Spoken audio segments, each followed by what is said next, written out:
السلام علیکم ورحمت الله وبرکاته. هیله لرم چې په خیر او عافیت به یې د الله جل جلاله په فضل او کرم سره به روغ او جوړ یې. نن موضوع زمونږ ډیره خاص ده. نن به موږ یو داسې دعا په اړه خبره وکړو چې نبی کریم صلی الله علیه وسلم په خپله یو صحابي ته ښودلې وه. یو داسې دعا چې یو څو جملې دي خو دواړه دنیا او آخرت خیر پکې راغلی دی. دا دعا صحیح مسلم کی ده اور حضرت عبدالله ابن عمر رضی الله تعالی عنہ روایت کړی ده. د دعا الفاظ دادي: اللهم اغفر لي وارحمني واهدني وعافني وارزقني.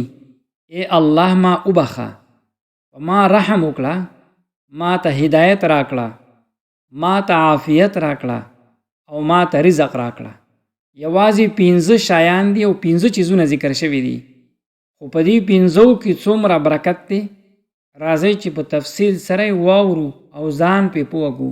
زما محترمو عزتمندو، د نبی کریم صلی الله علیه وسلم تعلیم داو چې دعا جامع وکړئ، یعنی داسې دعا چې ډیر خیرونه پکې راغلي وي. یو سړی راغی او وی فرمایل: یا رسول الله صلی الله علیه وسلم ما ته یو جامع دعا وښایه. پیغمبر علیه الصلاۃ والسلام ورته وفرمایل: ووایه اللهم اغفر لي وارحمني واهدني وعافني وارزقني. صحابه کرام ویل: یا رسول الله دا 15 شایان خو د دنیا او د آخرت ټولو خیر پکې دی. علما فرمایي چې څوک دا دعا وی هغه د الله تعالی نه خپل ټول فلاح او خیر کامیابی وغوښتله. د دغه دعا اولنی لفظ اغفر لی، بخنه یعنی ګناهونه ختمیدل. انسان د خطا مجسمه ده، موږ نه خطا کیږي، ځنې په پوهه او ځنې په ناپوهه. قرآن کریم کې راغلی دي وایي د الله نه بل څوک د ګناهونو بخنې والا شته. د بخنې برکات څه دي؟ ګناهونه ختمیږي، زړه صفا کیږي، دعا قبلیږي، رزق کې برکت راځي، مصیبتونه لرې کیږي. حسن بصری رحمت الله علیه فرمایلی دي استغفار وکړئ، دا د رزق دروازه ده. کله چې تاسو وایئ اغفر لی، لکه دا داسې اقرار وکړو: ای الله زه کمزور یم، ما وبخه. د دې دعا دویمه جمله ده ارحمني. د الله رحمت نه په غیر په دنیا کې یوه پاڼه هم نه خوځي. رحمت یوازې مینه نه ده، بلکې د الله فضل، د الله حفاظت، د الله عنایتونه د دنیا او د آخرت خیر. حدیث قدسی کی دی: زما رحمت زما د غصې نه زیات دی. کله چې تاسو ارحمني ووایئ نو لکه دا دعا کوئ: ای الله ما سره داسې سلوک وکړه لکه څنګه چې یو مور د خپل ماشوم سره کوي. د رحمت نه په غیر بنده تباه دی. همدا وجه ده چې موږ هر مونځ کې بسم الله الرحمن الرحیم وایو. درېیمه جمله د دعا دا ده اهدني. هدایت د ټول نه لوی نعمت دی.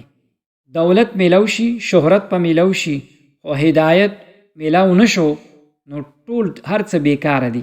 هدایت معنی دا ده نیغه لاره، د ګناهونو نه بچ کېدل، د نیکۍ طلب کول او په دین باندې پوهېدل او په ایمان باندې ټینګ او مضبوط پاتې کېدل.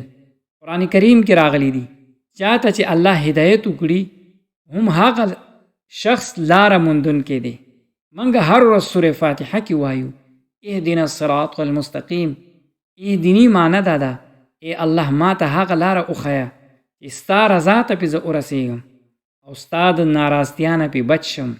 د دعا څلورمه برخه او څلورمه جمله عافیت معنی دا ده چې هر ډول پریشانی، بیماری، مصیبت او د فتنې نه بچ کېدل. نبی کریم صلی الله علیه وسلم فرمایلی دي د الله نه عافیت وغواړئ، ځکه چې ایمان نه رستو عافیت لوی نعمت نه بل نشته. د عافیت تصور ډیر فراخه دی. د بدن عافیت، د کور عافیت، د اولاد عافیت، د ایمان عافیت، د آخرت عافیت. نن په دې زمانه کې فتنې ډیرې دي. د دین خرابېدل، د ګناهونو زیاتوالی، د شیطان وسوسې. عافیني معنا ای الله ما د هر هغه شي نه وساته چې ته پې ناراضه کېږي. پنځم نمبر خبره او جمله د دعا دا ده، ارزقنی. رزق یوازې پیسه نه ده، رزق کې شامل دي روغ صحت، علم، ښه ملګری، د زړه سکون، نیک اولاد، حلال روزي او د دعا قبولیت. الله جل جلاله فرمایي بېشکه الله هم هغه رزق ورکوونکی دی چې ستا به ګمان هم نه وي. کله چې تاسو ارزقنی ووایئ نو یوازې پیسه نه غواړئ بلکې برکت هم غواړئ. یعنی ای الله چې څه راکړي په هغې کې ماله برکت واچوه. دا دعا به موږ کله وایو په سجده کې بنده رب ته ډېر نږدې وي، تهجد په مانځه کې، د اذان او د اقامت په منځ کې چې کوم ټیم وي، د جمعې په ورځ خاص کر وروستو د مانځه نه، د باران په وخت کې، د سفر په دوران کې، د روژه ماتي په وخت کې خاص کر. او غوره وخت د دعا دا دی سحر او ماښام په اذکارو کې شامل کړئ. زما محترمو، یو ځله یو سړی نبی کریم صلی الله علیه وسلم ته راغی، ویل یا رسول الله زه بوډا شوی یم، زما هډوکي کمزوري شوي دي، ما ته یو داسې دعا وښایه چې جامع وي. پیغمبر علیه الصلاة والسلام ته وفرمایل ووایه اللهم اغفر لی وارحمني واهدني وعافني وارزقني. ځکه چې دا پنځه شیان بس تا دنیا او آخرت دواړه جوړ کړي. دا دعا هر ورځ سحر 11 ځلې ویلی شي. د هر لمونځ نه وروستو خپلو ماشومانو ته زده کړئ، په کور کې صفا خطاطۍ سره ولیکئ او ویې لګوئ. د دعا کولو مهم یقین وساتئ چې الله به خامخا قبلوي. چې څنګه نن موږ پوه شو چې څو جملو کې ټول ژوند راغونډ کړی شوی دی: بخښنه، رحمت، هدایت، عافیت او رزق. که دا پنځه شیان چاته میلو شو نو هغه بالکل کامیاب او بریالی دی. راځئ چې یو ځای دعا په ګډه باندې وکړو: اللهم اغفر لنا وارحمنا واهدنا وعافنا وارزقنا ربنا آتنا في الدنيا حسنة وفي الآخرة حسنة وقنا عذاب النار.